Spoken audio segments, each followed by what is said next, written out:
Nanto ka ba, Bel? Nanto Dito ka? ako eh, puta kayo, videoan nyo ngayon. Pare, VIP, wag kang ganon. Hindi! Mababa. VIP! Anong hindi? Dapat kayo. Galing din ako sa BR, sir. Pero di kami ganyan. In case you missed this recent road rage, the Department of Transportation has ordered Undersecretary Ricky Alfonso to explain why he shouldn't face disciplinary action matapos ang viral na traffic altercation sa Quezon City. Ayon sa ulat, sinibak na ni Alfonso ang kanyang driver na umano'y nanuntok ng isang pribadong motorista. Paano kung VIP kami, ginanong kami, naparin namin yan? Kadong nagawa mo pare. Sa kumalat na viral video, makikita ang isang SUV na may blinkers at 10 protocol plate ang sangkot sa gulo. Maririnig pa ang isa sa mga sakay na nagsabing VIP kami habang pinagsasabihan ang kabilang motorista na delikado raw ang ginawa nito. Ba't yung sinaktan? Sinaktan nyo ako eh.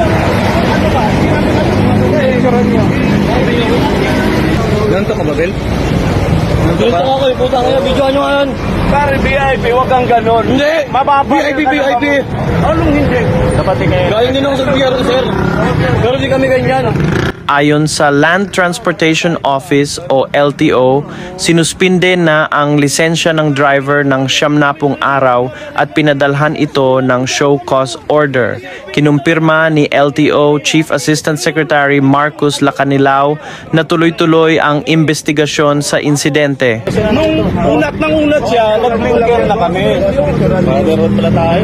Oo, kasi yun bro. Yung hindi namin alam eh. Bro, ayusin na natin to. Kaya naman. Kaya naman eh. Kasi Okay naman kung medyo kuwan lang. Pakuha mo yung ORCR. May number naman, mister. Kunin mo na.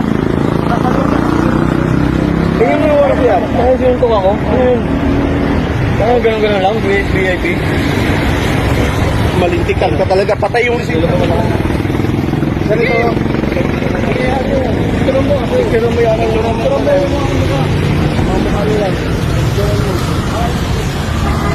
Sininuntok eh. Hindi ko na kan eh.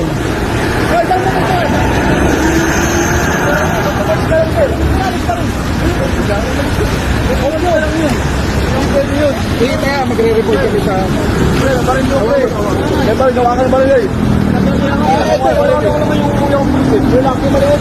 Ano barin ka? Ito ko ba yun? Nuntok na siya eh. Yan o ka, kita ko yung barin siya. Paano ka? Isang medical ka. Oo, medical kayo. Oo. Sige, nawag pa rin mo. Maliit. Nakasinan pala ko ng driver kasi nagsinuto ako. Ay no, nagsinuto ako eh. Yan o, pre. Yan o yan. Pa-medical ka, pa-medical ka. Magkano ka na police report. Nag-gather mo. Para may counter ka kasi baka mamaya anin yung lisensya mo. Para may counter ka. Ayaw mag-sigla na. Yan o, pre. Paano na kayo? Paano na kayo?